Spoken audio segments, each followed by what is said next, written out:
আপনাদের ভিতরে কেউ যদি এসব অনৈতিক কাজ করে থাকে, নিজেরা আগে বন্ধ করুন। আমরা দলের পক্ষ থেকে বারে বারে বলছি, আমাদের মধ্যে থাকতেই পারে দুষ্ট লোকজন, আমাদের মধ্যে দুষ্ট লোকজন থাকতেই পারে যারা দুষ্টামি করছে, যারা খারাপ কাজ অনৈতিক কাজ করছে। আপনি দেখেছেন এর মধ্যে আমরা অনেকের বিরুদ্ধে ব্যবস্থা গ্রহণ করেছি।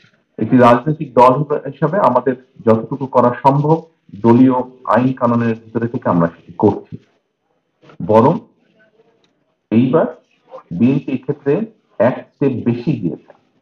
যারা বেশি অতিরিক্ত করছে তাদের বিরুদ্ধে আমরা দলের অবস্থান থেকে আইনগত ব্যবস্থা নেওয়ার জন্য প্রশাসনকে লিখিতভাবে আইনগত অভিযোগ করেছি আমরা। কাজেই মূল বিষয়টি হচ্ছে, আগে আপনি নিজেকে সংশোধন করুন, তারপরে আপনি অন্যকে বলুন। আপনি যখন নিজে কাজটি করতে পারবেন তখন অন্য দলকে আপনি বলতে পারবেন। চিকিৎসক বৃন্দের নিজস্ব একটি ভূমিকা আছে। আমাদের রুগীরা কেন যাচ্ছে? সবসময় কি তারা কোনো একটি চিকিৎসার অভাব আছে সেজন্যই যাচ্ছেন? হয়তো আরো অনেক কারণেই তারা বিদেশে যাচ্ছেন, বিভিন্ন দেশে যাচ্ছেন রুগীরা। তো আপনারা যদি প্রথমত সেই বিষয়টি নিশ্চিত করেন যে আপনার দেশের মানুষ, আপনার দেশের রোগী আপনার উপরে বিশ্বাস, আস্থা রাখবে।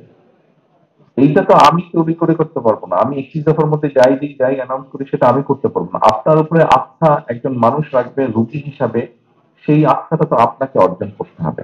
আমরা দেশে একটি জবাবদিহিতার পরিবেশ তৈরি করতে চাইছি। রাজনৈতিক দল হিসাবে আমাদের মূল লক্ষ্য উদ্দেশ্য জবাবদিহিতা। সেটি কি জবাবদিহিতা? শুধু কি প্রধানমন্ত্রী জবাবদিহিতা করবে? শুধু কি মন্ত্রীরা জবাবদিহিতা করবে? শুধু কি এমপিরা জবাবদিহিতা করবে? নো। জবাবদিহিতা প্রতিটি পর্যায়ে থাকতে হবে। ইউনিয়ন পরিষদের মেম্বার যখন জবাবদিহিতা করবে, প্রধানমন্ত্রীও জবাবদিহিতা করবে। আমরা আইনের শাসনকেই প্রতিষ্ঠিত করতে চাই। আমরা স্বাস্থ্য খাতে, এখানে একজন ডাক্তার সাহেব একটি কথা বলেছেন, আমরা স্বাস্থ্য খাতে এমন একটি পরিবেশ তৈরি করতে চাই যেখানে দেশের মানুষ দেশের চিকিৎসকের কাছেই চিকিৎসা সুবিধা নিতে পারবে। আমরা এমন একটি পরিবেশ তৈরি করতে চাই যেখানে শিক্ষার্থীরা তাদের যেটা ন্যায্য শিক্ষা, সেই শিক্ষা দেশের ক্ষেত্রে নিতে পারবে। যেটাই আমরা করতে চাই না কেন, একজন পলিটিক্যাল অ্যাক্টিভিস্ট বা একজন রাজনৈতিক কর্মী হিসেবে আমি মনে করি জবাবদিহিতা যদি প্রতিষ্ঠিত করা যায় তাহলেই একমাত্র সবকিছু, অনেক কিছু করা সম্ভব। এবং সেই অনেক কিছুর যদি সূচনা করতে হয় প্রিয় সহকর্মীবৃন্দ, তাহলে আমাদেরকে নিশ্চিত করতে হবে যে দেশে একটি, যে নির্বাচনের জন্য দেশের মানুষ, যেই জবাবদিহিতা তৈরির জন্য, যেই অধিকার প্রতিষ্ঠিত করার জন্য দেশের মানুষ জীবন দিয়েছে, আমাদের হাজারো নেতাকর্মী শহীদ হয়েছেন, সেই কার্যটি যাতে সম্পন্ন হয়।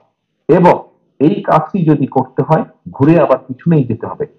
সমগ্র মানুষ একত্রিত হয়ে, বিভিন্ন শ্রেণী পেশার মানুষ ঐক্যবদ্ধ হয়ে যেরকম স্বৈরাচারকে পালিয়ে যেতে বাধ্য করেছে, ঠিক অধিকারকে, দেশের মানুষের অধিকারকে প্রতিষ্ঠিত করতে হলে সকলকে একত্রিত ভাবে ঐক্যবদ্ধ ভাবেই করতে হবে।